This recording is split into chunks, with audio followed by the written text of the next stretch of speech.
Oke, mari kita mulai. Pernahkah Anda berpikir kalau buah yang setiap hari kita makan bisa bercerita? Hari ini, kita akan mendengarkan langsung dari salah satunya. Ini bukan sekedar penjelasan biasa, ini adalah autobiografi, sebuah kisah perjalanan pahlawan yang diceritakan dari sudut pandangnya sendiri. Beginilah dia memulai kisahnya. Saya adalah makhluk dengan usia dan ketahanan yang luar biasa. Kisah saya bukanlah tentang satu kehidupan, melainkan tentang garis keturunan yang membentang ribuan tahun. Saya adalah suara spesies saya di era yang paling berbahaya, sekaligus paling menjanjikan. Ya, ceritanya yang begitu panjang ini, dia bagi menjadi 3 babak besar. Ada masa lalunya yang liar, lalu penaklukan globalnya, dan perjuangannya untuk bertahan hidup hari ini. Jadi, 3 babak besar. Babak pertama itu adalah masa-masa kepolosannya. Bayangkan, ribuan jenis pisang liar hidup bebas di hutan Asia Tenggara. Lalu babak kedua, era penaklukan. Di sini keturunannya dikloning, dijadikan seragam untuk menguasai pasar buah di seluruh dunia. Dan sekarang, kita ada di babak ketiga, zaman perhitungan, di mana dia harus berjuang mati-matian melawan penyakit dan iklim yang berubah. Sekarang, mari kita mundur jauh ke belakang, ke bagian kedua dari kisahnya. Ini tentang sebuah kesepakatan yang menentukan segalanya. Transformasi dari liar menjadi jinak. Gimana sih ceritanya? Nah, kuncinya ada di satu kata ini, partenokarpi. Anggap saja ini semacam kecelakaan genetik yang indah. Karena inilah buah pisang bisa berkembang tanpa perlu penyerbukan. Sederhananya, keajaiban buah tanpa biji. Dan begitu manusia menyadari hal ini, nasi pisang berubah untuk selamanya. Disinilah letak tawar-menawar krusialnya. Di satu sisi, kalau bereproduksi secara alami, secara seksual, akan ada keragaman genetik. Artinya lebih tahan terhadap penyakit. Tapi di sisi lain, ada cloning, membuat salinan yang sama persis, yang menghasilkan keseragaman, dan ini sempurna untuk skala komersial global. Pisang memilih jalur kedua, menukar pertahanan alaminya demi menaklukkan dunia. Dan inilah yang menjadi akar dari krisis yang dihadapinya sekarang. Setelah kesepakatan itu dibuat, dimulailah penaklukan globalnya. Kisah luar biasa tentang bagaimana ia berkelana dari hutan terpencil hingga ke meja makan kita semua. Perjalanannya ini epik sekali, butuh ribuan tahun loh. Awalnya dari Asia Tenggara sekitar 10.000 tahun yang lalu. Lalu, dia menyeberangi samudra-samudra besar Mycano-Austronesia.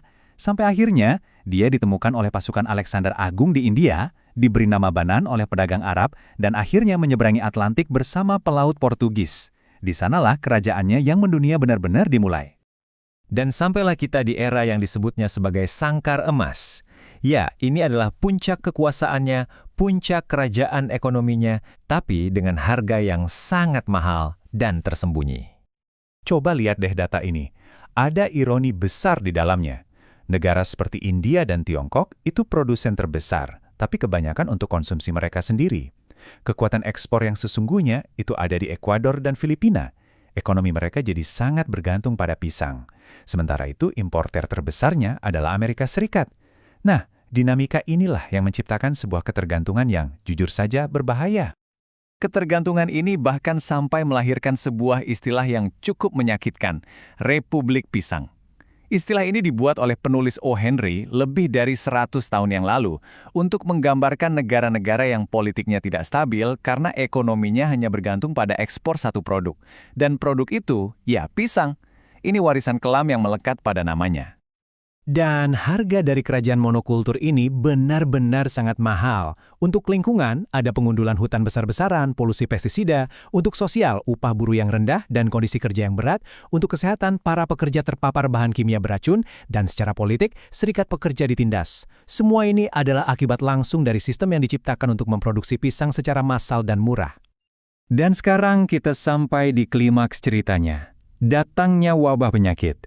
Inilah saatnya dosa keseragaman genetik, dosa monokultur, datang untuk menagih. Ini adalah sebuah cerita peringatan. Sebelum ada pisang Cavendish yang kita kenal sekarang, rajanya adalah Gros Michel. Katanya sih lebih besar, lebih enak, lebih wangi, tapi dia adalah klon, identik, dan itu adalah kelemahan fatalnya. Wabah datang, dan dia musnah. Begini cara kerja musuh bebuyutannya, jamur fusarium. Dia masuk lewat akar dari tanah, lalu diam-diam merambat ke atas, menyumbat semua saluran air dan nutrisi.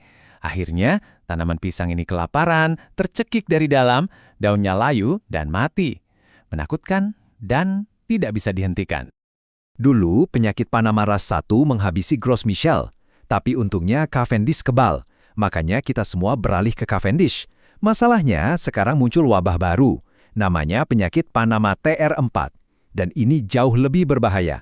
Kenapa? Karena TR4 membunuh Cavendish. Dan bukan cuma itu, dia juga membunuh banyak sekali jenis pisang lokal lainnya. Ini ancaman global yang nyata. Seberapa besar ancamannya? Penyakit yang belum ada obatnya ini sekarang mengancam sekitar 80% dari total produksi pisang global. Coba bayangkan, 80%. Itulah yang dipertaruhkan. Tapi, di tengah semua krisis ini, ceritanya belum berakhir. Masih ada harapan. Inilah babak perjuangan untuk hari esok, upaya menemukan penawarnya. Para ilmuwan sekarang berlomba dengan waktu. Ada 3 jalur utama. Pertama, modifikasi genetik, yaitu meminjam gen kebal dari kerabat liarnya. Kedua, penyuntingan gen atau CRISPR, yang lebih seperti membangunkan kekuatan tersembunyi di dalam DNA pisang itu sendiri. Dan ketiga, pemulihan canggih, yang mempercepat proses kawin silang tradisional pakai teknologi modern. Masing-masing punya harapan dan tantangannya sendiri. Dan yang perlu kita ingat, ini adalah perang di 2 front. Katakanlah kita berhasil mengalahkan penyakitnya. Masih ada perubahan iklim, suhu yang makin panas dan cuaca ekstrim bisa membuat lahan-lahan perkebunan pisang saat ini jadi tidak bisa lagi digunakan. Jadi, ini poin terpentingnya. Solusi teknologi saja tidak akan cukup. Yang dibutuhkan adalah perubahan filosofi yang mendasar. Kita harus kembali merangkul keragaman genetik dari nenek moyangnya yang liar. Kita harus menuntut keadilan, harga yang layak, dan kondisi kerja yang aman bagi para petani. Dan kita harus beralih ke sistem pertanian yang lebih berkelanjutan. Pada akhirnya, ini membawa kita ke satu pertanyaan besar. Akankah masa depan pisang menjadi penyintas hasil rekayasa lab? Atau menjadi sebuah keluarga besar yang beragam dan tangguh? Atau hanya akan jadi kenangan? Nasibnya dan semua pelajaran berharga dari kisahnya kini ada di tangan kita.